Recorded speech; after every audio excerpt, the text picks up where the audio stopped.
Bonjour à tous, ravie de vous retrouver pour une nouvelle vidéo. Pour ceux qui ne me connaissent pas, je suis Véronique, masseur kinésithérapeute spécialisée en pelvipérinéologie et j'ai créé ma petite chaîne YouTube pour vous donner des conseils santé, des ateliers pratiques à faire chez soi. Aujourd'hui, nous allons aborder le thème du cancer du sein toujours, cette fois-ci du dépistage par l'autopalpation. Alors, quand pratiquer cette autopalpation? Donc je la conseille à toutes les femmes, même déjà jeunes, donc dès la vingtaine, de la pratiquer tous les mois après les règles, donc 2-3 jours après les règles, quand les tissus mammaires sont bien détendus. Pourquoi la pratiquer déjà si jeune? Déjà, ça nous permet de bien connaître notre corps. Ainsi, si on a déjà fait cette palpation maintes et maintes fois, on remarquera plus rapidement une anomalie. Donc c'est très important car le cancer du sein, comme tout cancer, plus vite il est détecté, mieux il sera soigné. Donc cette palpation, comme dit, 2-3 jours après les règles, on la fait devant son miroir, debout ou assise, les deux sont possibles. On commence toujours par une inspection. Donc d'abord on va regarder nos seins. On regarde dans différentes positions. On le fait les bras le long du corps, on peut le faire les bras sur les hanches, un bras levé, l'autre bras levé. Donc là on pourra observer aussi la zone axillaire. On peut le faire en se penchant un petit peu en avant, de côté.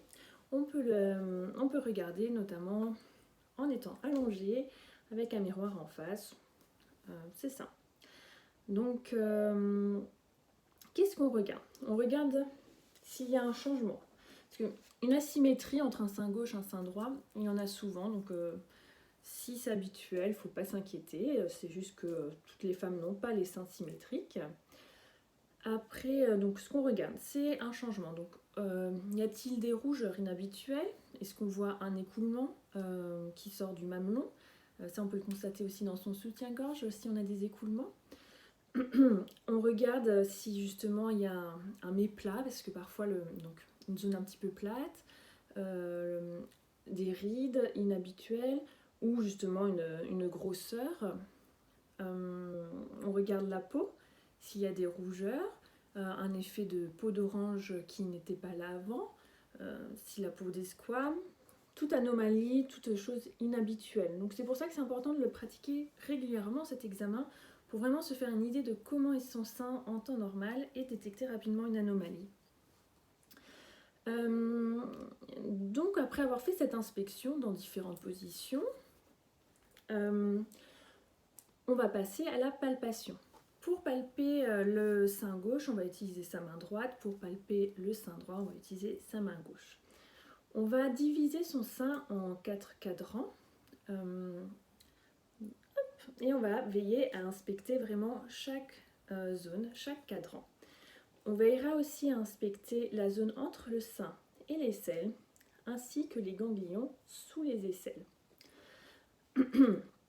Donc comment pratiquer? On utilise 3 doigts, voire toute la main, mais l'important c'est vraiment que la main soit bien à plat pour écraser le tissu mammaire contre le gril costal, donc contre notre cage thoracique. Donc on vient vraiment écraser notre sein. On vient le faire avec une pression d'abord légère, puis une pression moyenne, puis une pression plus appuyée. Donc on fait des petits cercles. On essaye de faire toujours les cercles dans le même sens. Donc on peut choisir de partir vers l'extérieur ou vers l'intérieur, peu importe, mais dans le même sens et vraiment faire tous les cadrans. Alors moi par exemple je le fais en escargot. Donc je viens faire un premier cercle, puis je resserre un deuxième cercle, puis un troisième cercle et je finis par le mamelon.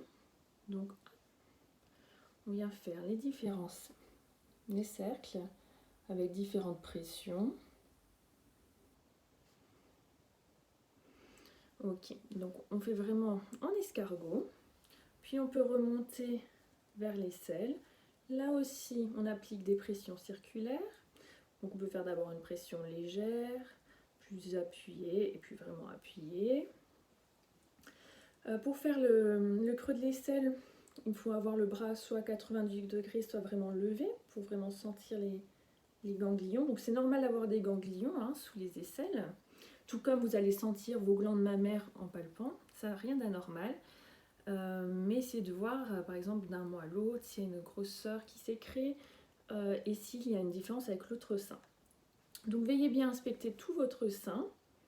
Vous pouvez terminer par le mamelon. Vous pouvez donc un petit peu le pincer pour voir s'il y a un écoulement qui se fait.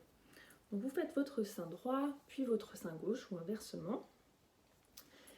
Ce qui est intéressant de faire aussi, c'est juste les ganglions au-dessus des clavicules. Là aussi, on peut faire des cercles ou tout simplement venir un petit peu crocheter, voir si les ganglions sont anormalement gonflés. Voilà, vous avez donc en main la palpation de votre sein. Donc il est très important de le faire régulièrement, chaque mois si possible, sans que ça devienne anxiogène. Si vous remarquez une quelconque anomalie, vous pouvez à nouveau palper quelques jours après pour voir dans différentes phases de votre cycle si cette anomalie est toujours là. Et n'hésitez pas à prendre au plus rapidement rendez-vous chez votre médecin généraliste, chez votre gynécologue ou chez votre sage-femme afin qu'elle vous pratique ou qu'il vous pratique lui aussi, elle aussi, la palpation et vous recommande, si besoin, une inspection un peu plus poussée. Voilà. Si vous avez des questions, n'hésitez pas à mettre un commentaire, je vous répondrai le plus clairement possible. Merci à tous.